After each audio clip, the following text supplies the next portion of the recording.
Hi, Douglas. Hello there. So nice to meet you, and I'm very happy you are here to talk to us in Brazil. So, in your brilliant presentation, you showed the importance of using copper in batch distillation and flavor formation by the interactive process. How we can drive a good distillation to improve spirits quality. Yes, the conversation that the spirit has in a still with the copper is really quite important because you get chemistry happening on that copper surface because copper is a non-reactive metal that does allow a complex reaction to take place on its surface. Now, when we do a distillation, we can change the amount of copper that's in the still, and we can also change when the liquid comes in contact with this copper, Okay. so that when we fill the still, if we gently bring it to the boil and the vapor is created, that then gently rises up the still, and the still is actually relatively colder than the liquid, Okay. so it condenses. And when that liquid condenses onto the surface of the copper, you get a chemical reaction taking place, which then imparts a flavour. That liquid then almost instantly boils and travels further up the still and recondenses. And because the alcohol strength and some of the flavour compounds that's in that liquid have been concentrated up, you get a slightly different reaction taking place. And that continues all the way up the still.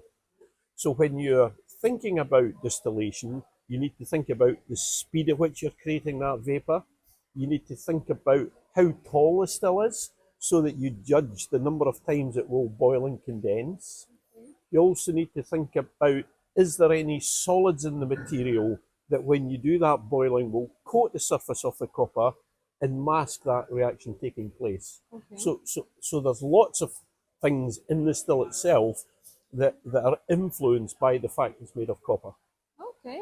Thank you. So, tell us a little bit about water quality, and the importance to develop new methods to save water in best distillation. Yes. The first thing to say is water quality is important because it needs to be of a standard that you can drink it. So in Scotland we call that potable. Okay. So that we analyse the water to make sure there is nothing being added to the water that could be detrimental to your health. Now in Scotland that's rare because it's a nice place where the water is coming from areas on the hills that are above where humans are. So the water quality is normally good, but we do check that it is acceptable. But then water is also quite a scarce commodity. And in the summer in Scotland, it can be that there just isn't enough water. So we have to begin to think about what are we going to do when climate change means that we might even have less water in the summer. So what we look at initially is, where do we use the water? And the biggest place we use water is when we're making the malt. So that we used to use 3 or 4 volumes of water to grow the malt. We've looked at the chemistry and been able to come up with only using 2 batches of water. So we've reduced significantly the amount of water that we use in the malting process. Okay. Then when we come to the distillery itself, in the mashing process, we used to use 3 or 4 batches of water to remove the starch and the sugar from the cereal. We've now reduced that to 3, and we also take that third batch and recycle it back and use it as the first water. So we've significantly reduced the water that we use in mashing. Then when it comes to fermentation, historically we fermented up to about 8% alcohol. But with the work that's been done on new yeast varieties, on putting temperature control, water cooling on fermenters, that means that we are now able to not just go to 8%, but we can go as high as 12%. Yeah. So if you think about it in a simple way, at 8%, you've got a volume of water. If you manage to ferment at 12%, you reduce the amount of water by a third. Oh, So that's a significant saving. yeah. Then the last stage in the process where we're saving water is when we do the condensing, and I've already mentioned that we're boiling and condensing, it eventually comes over and we condense all of the vapor. And we do that in two types of condensers, shell and tube, and worm condensers. And what we're doing is we're finding better ways to design these types of condenser so that it takes less water. The other thing that we're doing is because Scotland generates a lot of electrical power through wind farms and such likes, we can actually use the electricity to actually drive coolers. That means that we don't have to take water, put it into the process, and then discard it.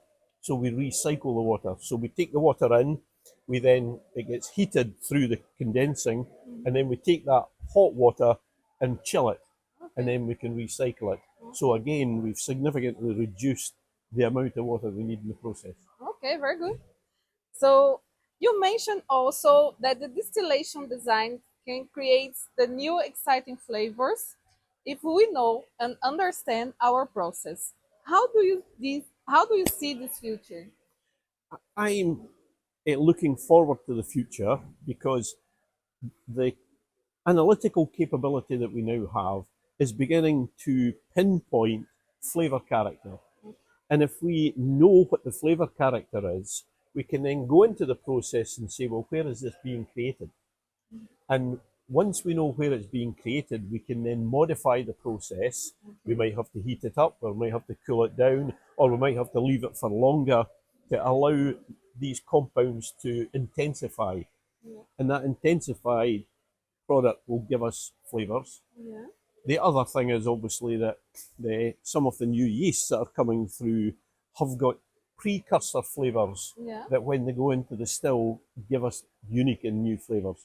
But there's also not just Scotch whisky. When you look at Mexico, when you look at China, you look at India, all over the world, and I'm sure it's the case in Brazil, that you can use different materials to create the stills. So the amount of copper doesn't Yeah. have to be 100%. We could put stainless steel in, which drives flavour in different directions.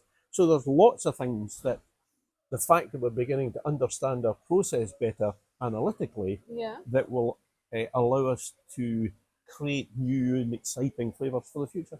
Okay, very good. Yep. Thank you very much, Douglas. It's been a pleasure. Yep. Yeah.